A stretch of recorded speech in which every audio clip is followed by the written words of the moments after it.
আবৃত্তি করছি কবি সুনীল গঙ্গোপাধ্যায়ের কবিতা শিশু রক্ত।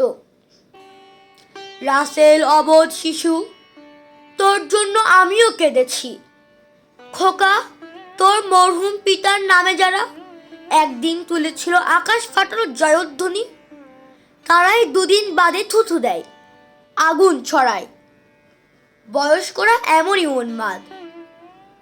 তুই তো গল্পের বই, খেলনা নিয়ে সবচেয়ে পরিচ্ছন্ন বয়সেতে ছিলি। তবুও পৃথিবী আজ এমন পিশাচি হলো, শিশু রক্ত পানে তার গ্লানি নেই। সর্বনাশী, আমার ধিক্কার নে।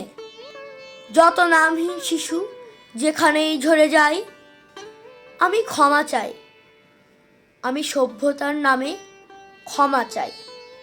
ধন্যবাদ।